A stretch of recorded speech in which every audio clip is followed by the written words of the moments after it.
Olá, meu nome é Douglas Serpajaques, eu estou aqui pelo Grupo Espírita Irmão Ismael.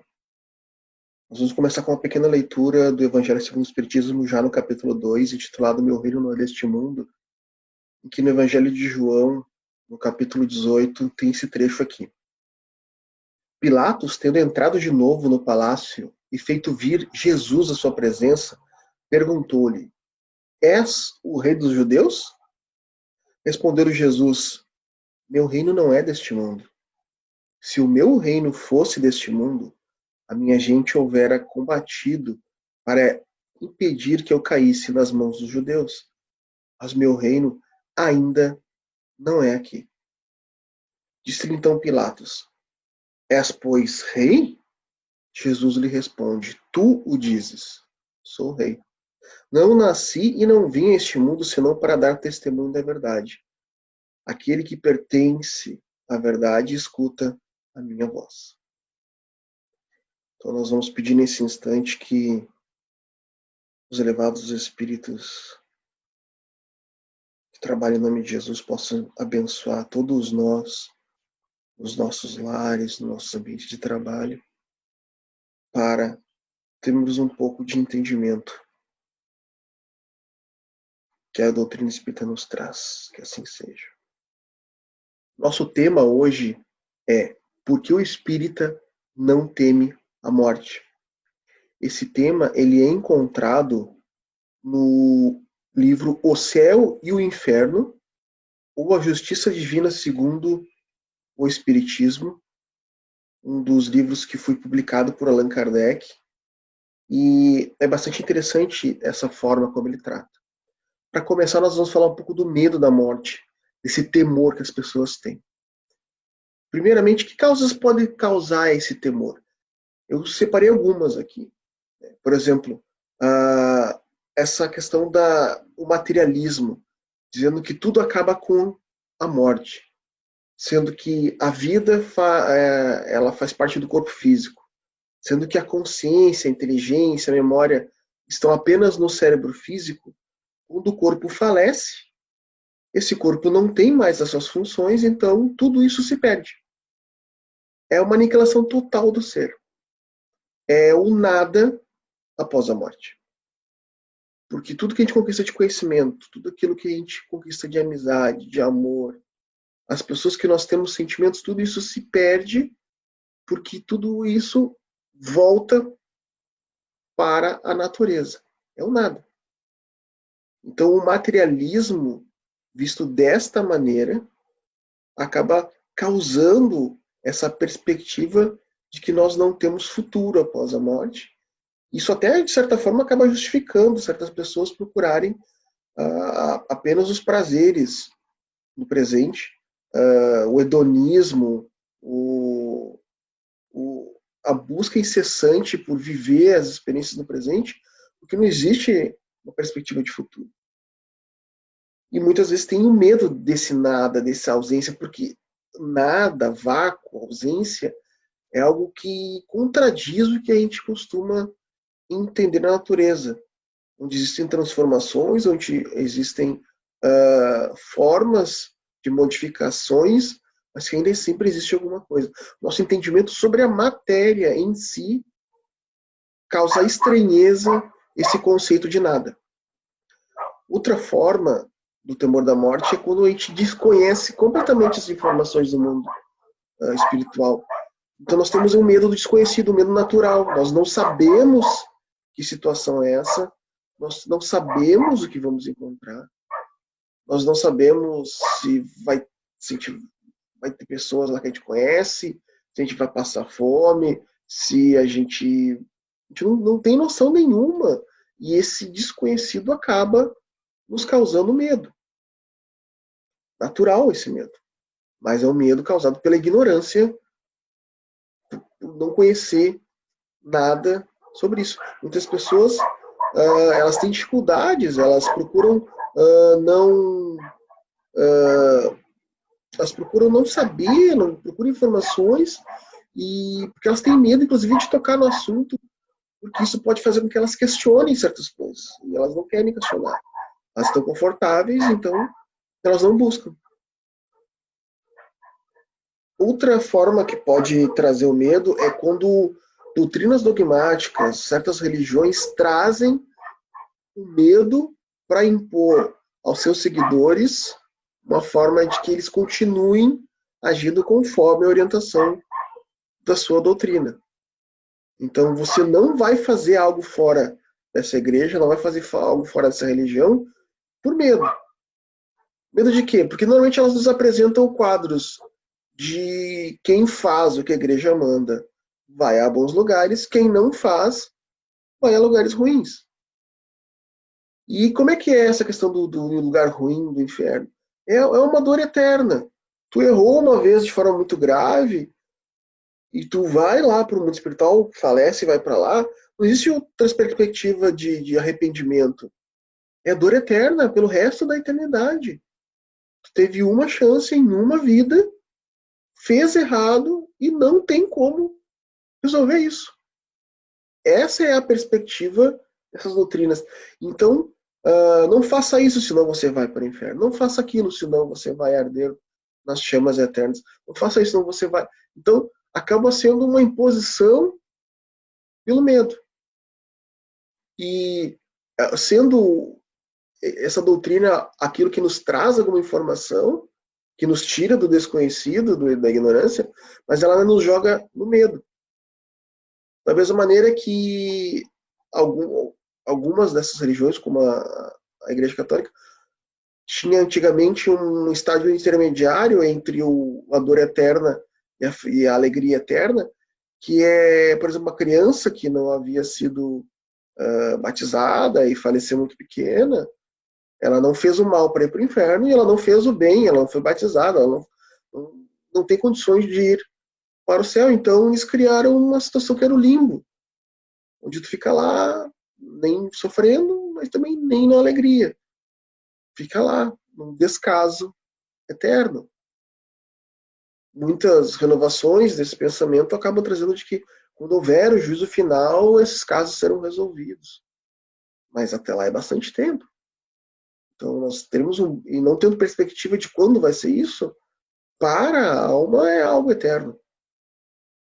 O Papa anterior, Ratzinger, ele diz que não existe isso de limbo, ele tirou isso, mas não explicou para onde vão essas almas.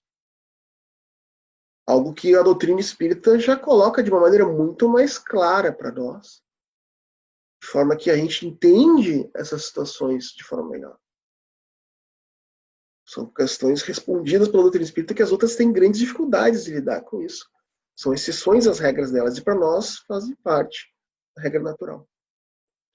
Ou até mesmo a questão de um céu eterno. Você foi um dos pouquíssimos que conseguiu fazer conforme a orientação religiosa, conforme a vontade de Deus, conseguiu ir para um céu. Mas o que é esse céu? É um céu de adoração eterna, de ouvir harpas, de ficar sempre encantado com a beleza. É uma inutilidade eterna. Uma hora essa alma tem que cansar de tudo isso.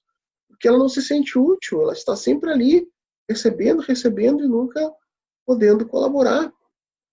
Então, acaba criando ou o medo de ir para um lugar ruim, ou simplesmente a falta de perspectiva de estar num lugar bom e não ter utilidade nenhuma. É interessante que isso foi abordado, inclusive, numa minissérie americana, canadense, chamada The Good Place, onde essas almas vão para um lugar ruim e depois, quando elas conquistam de uma maneira muito louca entrar para um lugar bom, elas se decepcionam com o lugar bom, porque ele é sempre aquela questão é a festa e a alegria, não para nunca, então eles se forçam a modificar o lugar bom para que ele tenha um destino diferente no final, depois de um período. E ainda assim não é um destino adequado, é o que a minissérie conseguiu colocar. A gente começa a observar essas questões sendo abordadas, inclusive nos filmes, nas minisséries, sempre questionando essas questões e a gente sempre nessas dúvidas porque a gente não tem informação adequada. Então, essa falta de perspectiva sobre o que acontece após a morte e uma informação que nos traga de forma clara isso, são causadoras desse medo. Nós não sabemos o que vai nos esperar, nós não sabemos se vai ser o nada, se vai ser a dor. Tudo isso causa motivos naturais para a gente ter dúvidas. Essa falta de perspectiva é torturante. Então, nós começamos a evoluir nosso entendimento sobre a vida após a morte.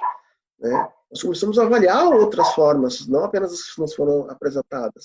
E vemos várias alternativas. Existem diversas doutrinas, religiões e filosofias que trazem cenários parciais sobre o mundo espiritual, cenários melhores. Nós encontramos informações muito antigas, como do próprio hinduísmo, onde traz a questão de renovação, a questão de responsabilidade, a questão de vir várias vezes em várias encarnações, por exemplo, e trazendo quadros do mundo espiritual belíssimos. Nós temos em outra religião, por exemplo, o budismo, que fala também da reencarnação, de quanto nós ainda estamos presos a isso, enquanto formos materialistas, enquanto formos apegados, enquanto formos individualistas, enquanto que a gente precisa se libertar desse conceito de individualidade para poder conseguir sentir o universo ao nosso redor e participar do universo de forma mais consciente, mais lúcida. Olha que visão mais bonita, né? Nós continuamos encarnando enquanto estamos presos a certas questões. Isso é interessante de analisar. E eles também trazem quadros da vida após a morte interessantes. Se a gente for olhar no Ocidente, os gregos traziam coisas interessantes dentro da sua inteligência. Eles tentaram analisar e deram para a vida após a morte noções como atravessar o rio para chegar do lado de lá, porque é uma viagem, é uma travessia, e como regra não pode voltar de lá, depois que atravessa o rio não volta. A questão de enfrentar os juízes, né, da nossa consciência, que vão determinar se nós vamos para o Olimpo, um lugar bom, ou vamos para o submundo, ou ainda em casos raríssimos, se nós vamos ainda voltar para rever certas questões, porque aquilo é um julgamento, então existem condições individuais que devem ser analisadas. Isso é uma perspectiva melhorada, porque ela está tratando os casos de forma individual, está entendendo que existem particularidades em cada caso. Sem contar que ele trata de deuses variados com características humanas e demônios variados com características humanas. Nós vemos uma vida pós-morte muito mais enriquecida, com grandes descrições sobre o submundo, descrições sobre o Olimpo e descrição daqueles que moram próximo ao Olimpo. Então, nós temos um enriquecimento de entendimento aí interessante, mas ainda são visões parciais sobre o mundo espiritual. A gente começa, então, a ver que tudo isso são formas para enriquecer o nosso entendimento, mas nós não podemos nos prender à informação dogmática, nós precisamos criticar essa informação, avaliar e entender o que ela pode nos trazer de bom. Nós também temos que lembrar do que os profetas, os médios e videntes trouxeram de informação para o mundo, cada um dentro da sua experiência, trazendo essa descrição, alguns deles visitando lugares lindos e maravilhosos no mundo espiritual, outros visitando lugares difíceis, sombrios, todos eles trazendo informações para poder fazer com que a gente repense, reflita sobre o que nós estamos fazendo e aquilo que nós queremos buscar. Então, o papel desses profetas trazendo informações novas para nós. Da mesma forma, nós vemos quando Kardec, o codificador da doutrina espírita, traz desde o primeiro livro publicado no Livro dos Espíritos informações, ele vem falar sobre a vida após a morte, sobre essa sobrevivência do espírito e sobre a comunicação entre esse espírito que sobreviveu à morte conosco aqui no mundo dos vivos. A comunicação entre os vivos e mortos, a solidariedade entre esses dois mundos. Sem contar que ele tem contato com uma variedade enorme de espíritos. E a grande sacada de Kardec é entender que nós não nos tornamos anjos porque desencarnamos e nos tornamos demônios. Nós continuamos sendo os mesmos. Se nós aqui nessa vida nós buscamos o bem, nós vamos tentar continuar esforçando-nos para o bem. Se nós não buscarmos o bem, de repente nós venhamos a nos arrepender e temos uma chance de mudança. Essa é a grande sacada que Kardec traz. A possibilidade de melhoria, de progresso, de mudança para o espírito. Aquele que buscava o mal se arrependa e comece a buscar o bem. Aquele que já buscava o bem se possa aproveitar isso e buscar algo melhor ainda. Progredir ainda mais. Essa é a perspectiva que a doutrina espírita começa a trazer para nós. Essa perspectiva, ela é tão importante para a doutrina espírita que ela já vem no Livro dos Espíritos, o primeiro livro publicado por Allan Kardec. Esse livro, apesar dele ser organizado em perguntas que Kardec fez aos espíritos e a resposta que esses espíritos fizeram, esse livro, desde a introdução, ele já traz informações valiosíssimas. E na introdução, na parte 6 dela, ele traz um pequeno resumo sobre o que é a doutrina espírita, para que a pessoa que comece a ler o livro, se ela tem vontade ou não de saber mais detalhes. Então já tem uma pequena introdução ali, bem interessante. Inclusive que alguns espíritas não se deram conta e não leram essa introdução de maneira adequada. E lá na 6ª parte da introdução, ele traz pequenos trechos interessantes. Tanto que o mundo espírita é o mundo primitivo, normal, é o mundo eterno, pré-existente ao mundo físico. O mundo corporal ele é secundário, ele poderia deixar de existir ou nunca ter existido. E o mundo espiritual continua lá. Se a gente for parar para analisar, antes da Terra ter sido formado no sistema solar, nós tínhamos o mundo espiritual já. Então, 4,5 bilhões de anos atrás, nós já tínhamos o mundo espiritual antes da formação da Terra. Se a gente for pensar, antes da formação do Sol, nós já tínhamos o mundo espiritual. Se a gente for parar para analisar, em 13, 14, 15 bilhões de anos do nosso universo físico conhecido, o mundo espiritual já estava lá. E quanto mais nós descobrimos, nós vamos acabar chegando à conclusão que já estava lá o mundo espiritual. Então, olha como amplia esse entendimento.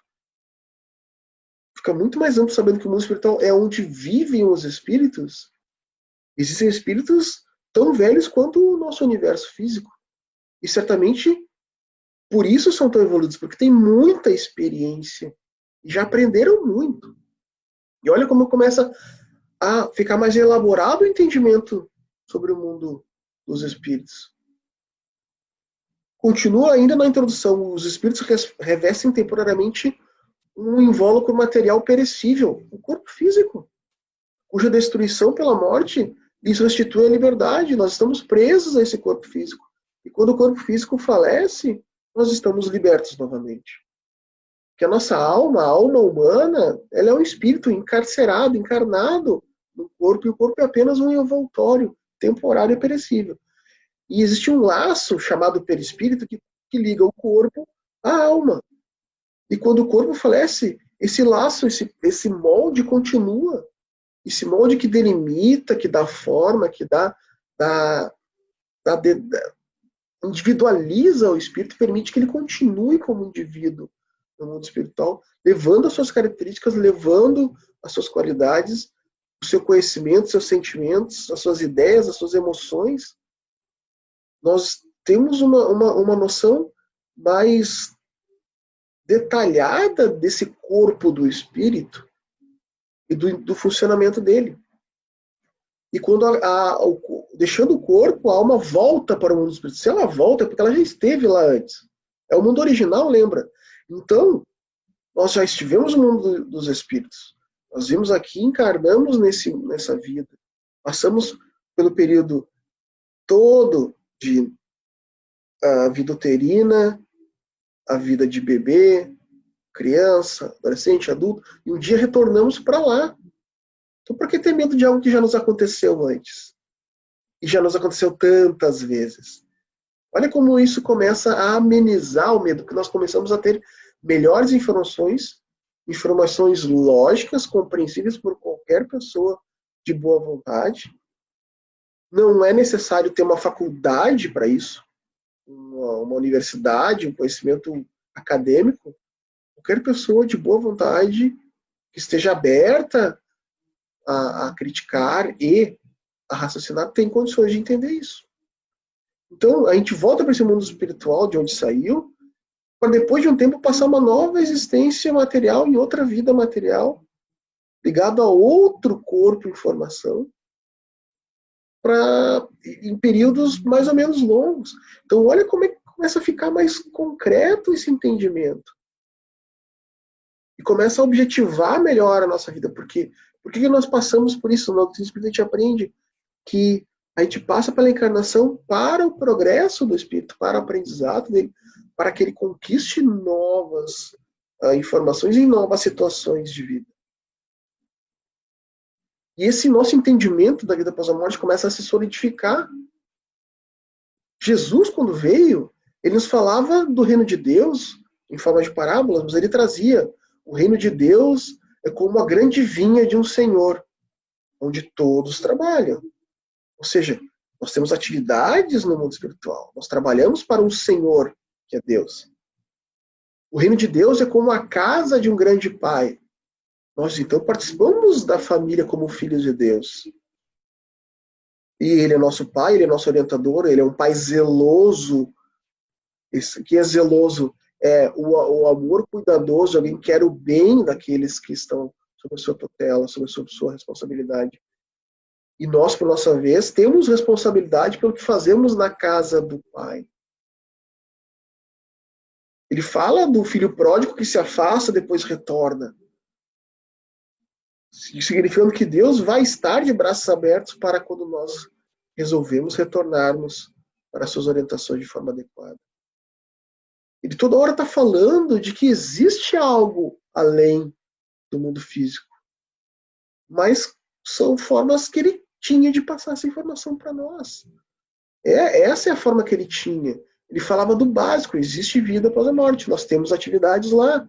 Mas ele poderia ter entrado em detalhes e falado mais, porque ele conhecia mais sobre o mundo espiritual, poderia, mas nós não compreendemos nem o básico. Como é que ele ia entrar em detalhes? Falar de coisas mais avançadas.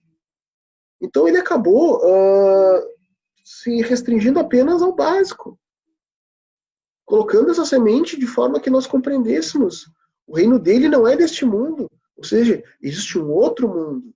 E nesse outro mundo, ele é o rei. Então nós começamos a compreender isso de forma mais ampla. E começa a melhorar quando Kardec ele vem demonstrar a sobrevivência da alma. Por que demonstrar? Porque não foi da cabeça de Kardec a explicação sobre espíritos e mundo espiritual. Ele foi observar fenômenos de mediúnicos. E nesses fenômenos mediúnicos, os próprios espíritos vieram falar para ele o que eles estavam passando. O que aconteceu comigo? Eu fui assim na Terra, fiz o mal dessa má forma e olha como eu estou sofrendo agora. Ah, eu fui assim quando estive vivendo na Terra, fiz o bem e olha como eu estou bem agora. Então começa a solidificar isso na nossa mente, de que nós somos os responsáveis pelo nosso destino no mundo espiritual. É o bem e o mal que nós fazemos aqui que vai nos permitir estar bem ou não, né? E isso, cada espírito vem trazer a sua experiência, cada espírito vem falar das suas condições. Então é uma variedade de espíritos que trouxe informação, mostrando que existe variedade nas condições de vida do lado espiritual. Que existe uma infinidade de possibilidades de conforme a gente vai lidar aqui. Então nós começamos a entender tudo isso, graças a essa informação que o mundo espiritual nos trouxe e Kardec vem nos colocar, porque através dos fenômenos ele começa a observar e começa a receber essas informações, construindo toda uma filosofia, toda uma consequência filosófica e moral sobre esses fatos, esses acontecimentos. E então Kardec ele traz essas informações. Mas Kardec já tinha informações sobre o mundo espiritual, sobre as cidades espirituais, sobre a vida no mundo espiritual. Provavelmente ele já tinha alguma coisa de informação, só que ele ainda estava esperando mais espíritos trazerem informação, pelo critério dele de universalidade das comunicações, para poder colocar isso em alguma publicação futura. Mas ele acabou a Gênese e em poucos anos ele acabou falecendo. Ele mesmo desencarnou. Então ele não continuou essa tarefa. Ele foi até a Gênese E a gente tem informações no Livro dos Espíritos, no Livro dos Médiuns, no Evangelho segundo o Espiritismo, no Céu e Inferno, na Gênese, complementando essa vida do mundo espiritual de uma maneira cada vez mais clara e lúcida para todo espírito. E nos anos seguintes a Kardec, diversas comunicações por diversos espíritos vieram trazendo informações cada vez mais claras. Nós, no Brasil, por exemplo, tivemos a partir da década de 40, através da mediunidade do Chico Xavier, nós tivemos espíritos como Emmanuel, como André Luiz, como através da mediunidade do Divaldo Pereira Franco, informações da Joana de Ângeles. Nós temos informações de vários outros espíritos trazendo como é que é esse mundo espiritual. João Nunes Maia, médium, Ivone Pereira do Amaral, médium. Nós temos um conjunto enorme de médiums psicografando, com um conjunto ainda maior de espíritos trazendo informações. E essas informações começam a falar que nós nos agrupamos no mundo espiritual por afinidade, que nós participamos nessas afinidades de construções no mundo espiritual. Sim, existem cidades, existem lugares para se morar, existem lugares belíssimos para se visitar, como existem também construções feias, como lugares ruins, lugares onde se sofre, porque esses espíritos acabam se atraindo uns aos outros nessas condições difíceis. E tudo isso vai solidificando o nosso entendimento sobre o mundo espiritual. Então, esses espíritos, eles complementam esse entendimento descrevendo melhor esse mundo espiritual, narrando o que aconteceu com eles quando eles chegaram lá.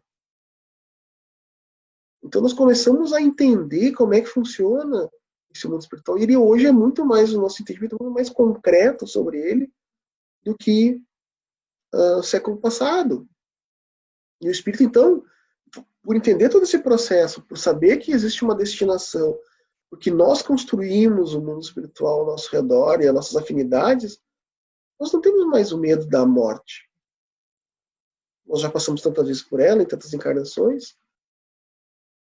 Nós sabemos o que nos acontece se a gente for assim, agir assim ou agir de outra maneira. Nós começamos a ter esse entendimento melhor. Então o espírita, ele não teme a morte. E lá no livro do Céu e Inferno, no capítulo 2, ele coloca, né, e transforma a nossa perspectiva de futuro. O espírito, ele não pensa, ele não planeja para essa encarnação apenas. Sim, ele se esforça, ele estuda, ele trabalha, ele faz família, ele age, se vincula a uma ONG, para fazer caridade, a uma casa espírita, mas a gente começa a entender que ele tem perspectiva de futuro ainda maior. Ele começa a planejar o que ele quer para ele nas outras encarnações, ele quer para ele no mundo espiritual. E saber que nós temos condições de determinar isso pelas nossas atitudes é o que nos dá força e tranquilidade para encarar a morte. A vida futura deixa de ser uma hipótese, ela é uma realidade, e como realidade nós podemos lidar com ela de forma muito tranquila. A gente não tem mais esse véu. O mundo espiritual fica muito claro e pleno na nossa frente. A gente começa a compreender a interação que nós temos com o mundo espiritual e com esses habitantes do mundo espiritual na nossa vida. Então nós começamos a escolher com quais desses espíritos nós queremos ter contato, através da sintonia das nossas atitudes, dos nossos pensamentos, das nossas emoções. Nós não estamos mais jogados ao vento, nós estamos determinando de forma consciente com quem nós queremos ter contato.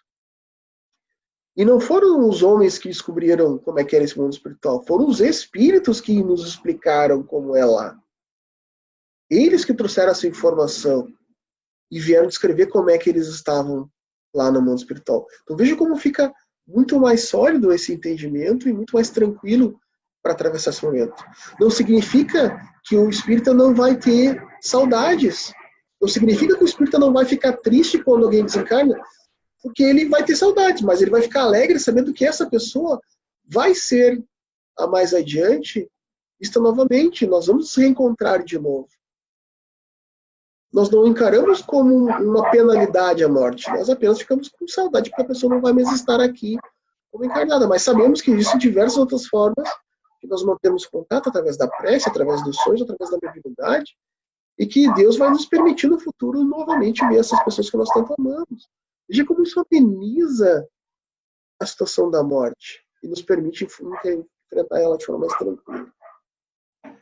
Por fim, eu retomo o Livro dos Espíritos, que na segunda parte fala sobre a vida, o retorno à vida espiritual, quando a gente desencarna, quando falece o corpo. Esse conhecimento do Espiritismo é muito tranquilo, que na questão 65, Kardec pergunta: o conhecimento do Espiritismo exerce alguma influência sobre a duração mais ou menos longa da perturbação que vai nos alcançar após o falecimento do corpo? No sentido de a gente vai sofrer essa perturbação espiritual por um longo período, ou a gente vai retomar de forma rápida? E a resposta eu separei em duas partes. A influência é muito grande, porque a gente conhece de forma antecipada a situação e começa a reconhecer ela de forma mais tranquila, porque nós temos melhor entendimento sobre ela. Então, o conhecimento que a doutrina espírita traz nos permite encarar melhor a perturbação após a morte. Porém, o Espírito coloca bem claro, mas a prática do bem e a consciência pura são que maior influência exercem. Porque nós estamos falando que não é apenas o conhecimento ajuda, mas, no resumo, é a tua atitude. Tu agiu conforme a lei divina. Tu fez como Jesus nos orientou de tratar bem ao próximo, como tu gostaria de ser tratado. A compaixão, o amor, a indulgência fazem parte do teu coração? Isso que vai dizer quais são as nossas afinidades. É isso que vai dizer que nós vamos receber auxílio, porque nós merecemos esse auxílio desde a nossa vida de encarnado. E quando nós viemos o corpo falecer e nós viemos a desencarnar, nós também mereceremos isso se nós nos dedicarmos desde agora. Então, aliado a um conhecimento que nós adquirimos aqui, graças à doutrina espírita, e é uma atitude dentro da caridade que nos permite afinidade com bons espíritos, nós conseguimos passar por esse momento de perturbação de forma mais tranquila e nos encontrarmos de forma mais consciente no mundo espiritual, de forma mais tranquila no mundo espiritual, para lidar com a nova adaptação que nós precisamos para a realidade do mundo espiritual. Onde nós vamos reaprender a nos deslocar, nós vamos reaprender a nos alimentar, vamos aprender a cuidar dos nossos pensamentos novamente. E tudo isso para o espírito é algo mais tranquilo e mais compreensível. Meus amigos, então, que nós possamos buscar da doutrina espírita esse conhecimento. O espírita deve ler e estudar o Livro dos Espíritos, ele deve ler e estudar o Evangelho segundo o Espiritismo, ele deve buscar esse conhecimento de forma sólida, para que não haja dúvidas, para que ele compreenda esse funcionamento. E compreendendo esse funcionamento, ele possa, então, enfrentar melhor as situações. Mas antes disso, nós temos que lembrar da recomendação que está no Evangelho segundo o Espiritismo, né, que já tem um capítulo que é fora da caridade na salvação, e que lá também, em outra parte, nos recomenda que se reconhece o verdadeiro espírita pela sua transformação moral, pelo seu progresso moral. Então esse é o grande convite a todos nós espíritas. Enfrentemos a morte com tranquilidade, que a nossa consciência esteja limpa para esse enfrentamento e que nós possamos merecer esse auxílio, essa dádiva do mundo espiritual. Eu vou convidar a todos então a elevar o pensamento a Deus, pedindo que Ele nos envie espíritos bons para o nosso lar, para a nossa casa, nosso ambiente de trabalho, abençoar as pessoas que nós tanto amamos, nos trazendo um pouco de energias boas para os momentos de dificuldades que nós precisamos enfrentar. Que nós possamos nos preparar, Senhor, nos educar para a morte. Que nós possamos nos preparar para esse momento de libertação da alma e que essa libertação seja alcançada com o auxílio dos Espíritos superiores, com a anuência do Mestre Jesus, com a bênção tua, bondoso Pai Celestial. Permita, Pai, que assim seja. Fiquem todos muito bem e até uma próxima. Tchau.